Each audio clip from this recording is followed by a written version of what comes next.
Just when the world thought the long-standing adversaries, the United States and Iran, were finally willing to sit down and slowly work things out at the negotiating table, war erupted without warning in Tehran. On February the 28th, wave after wave of missiles and fighter jets from the US and Israel showed Iranians what it means to prove oneself on the battlefield. This round of airstrikes came as a genuine surprise. Just days earlier, reports indicated the USS Ford carrier strike group was stranded in the Mediterranean Sea due to a toilet plumbing system malfunction, making its timely deployment unlikely. Compounding this, indirect negotiations between the US and Iran were underway in Oman, with Tehran even signaling flexibility, suggesting at least a temporary lull in tensions. Yet what transpired? The Americans and Israelis clearly had no intention of granting Tehran much breathing room. Reports from various sources indicate this round of strikes was both intense and highly precise. Israeli media revealed the initial wave deployed a large number of US Navy Tomahawk cruise missiles, alongside various air-launched cruise missiles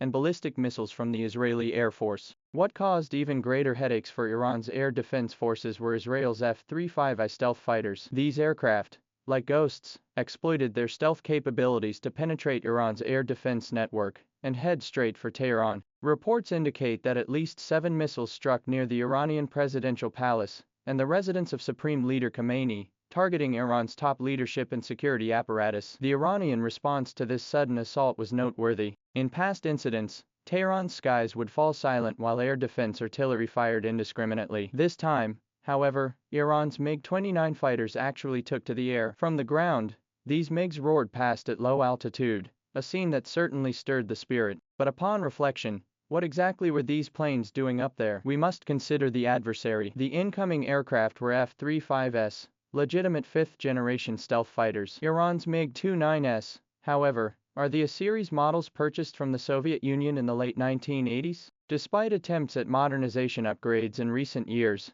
their fundamental limitations remain. At best, they qualify as early 4th-generation fighters. The gap between these two aircraft types spans a full generation and a half. In actual combat, if the F-35 truly wanted to engage in aerial combat, it could easily detect the MiG-29s from dozens or even hundreds of kilometers away using passive detection systems, then launch medium-range missiles. The MiG-29s might not even know where the enemy was until they were shot down. Therefore, the low-altitude flights of these MiG-29s likely carry far greater symbolic significance than practical combat value. One theory suggests they are intercepting low-altitude, slow-moving drones or cruise missiles, as the MiG-29 retains some capability in low-altitude dogfights. Moreover, for such non-stealth targets detectable by ground radar, they remain viable targets. Another explanation sounds more plausible. This appears to be a morale-boosting gesture. It shows the public that our own aircraft are still flying, our Air Force is still fighting,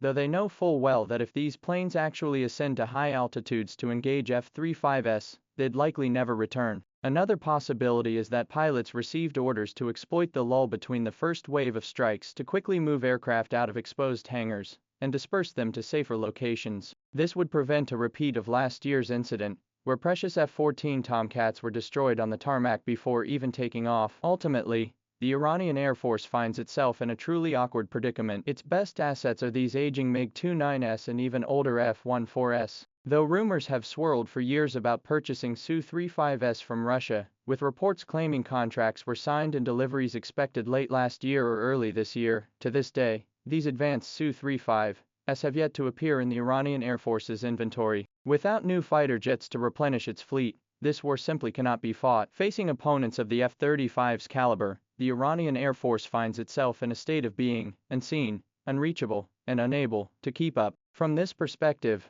the MiG-29's emergency scramble appears more like Tehran brandishing an old sword in a moment of crisis. Though the blade may be dulled or even chipped, drawing it now at least signals to the city's inhabitants, we have not surrendered. For the United States and Israel, however, the F-35's unimpeded flight over Iranian airspace has laid bare the glaring weaknesses in Iran's air defense system. However, Iran did not sit idly by. Shortly after the airstrikes, their counterattack arrived, and it was direct, speaking through ballistic missiles. Israeli military assessments indicate Iran launched approximately 150 ballistic missiles within a single day, accompanied by dozens of attack drones, while Israel claims its air defense systems intercepted some missiles, with most landing in open areas. The sheer intensity of the barrage triggered air raid alerts across the entire country. Iran's retaliation wasn't solely directed at Israel. According to Iranian media reports, they also launched missile strikes against multiple U.S. military bases in the Middle East, with reports indicating at least 14 targets were hit. Explosions were heard near the U.S. Fifth Fleet Base in Bahrain and the Al Udeid Air Base in Qatar. Qatar stated it successfully intercepted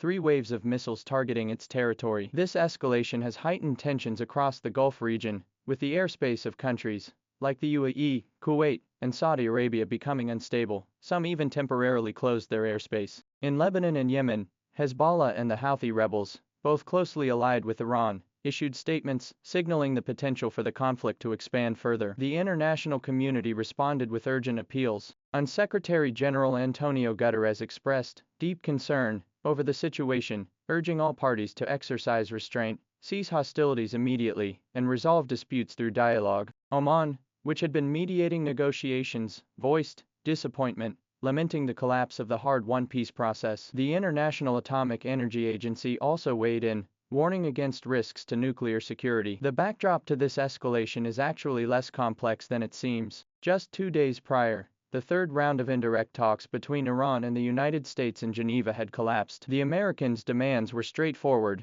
Iran must dismantle its main nuclear facilities at Fordo and Natanz and ship all its enriched uranium to the United States. Iran flatly refused, insisting it would not relinquish its right to peaceful nuclear energy. Trump had already voiced dissatisfaction before the operation, stating the talks failed to deliver the outcomes he desired. Israel, meanwhile, had long been restless. Viewing Iran as an existential threat, they felt the US-Iran discussions completely ignored their security concerns. Issues like ballistic missiles and regional activities were never addressed. Thus, after 24 hours of joint assessment, the US and Israel concluded no agreement with Iran was possible. The decision was made to strike. Israeli Prime Minister Benjamin Netanyahu made even harsher remarks, stating the operation's objective was to overthrow the Iranian regime. Trump also declared the intent to eliminate Iran's navy, destroy its missile industry, and ensure Iran never obtains nuclear weapons. It's clear this isn't merely retaliation, but an attempt to fundamentally weaken Iran. The scale of this conflict has escalated from isolated airstrikes to regional instability. Future developments hinge largely on how long Iran's missile stockpiles last and whether the US and Israel are willing to de-escalate. Israeli officials revealed the initial wave of intensive strikes could last 4 days. Iran,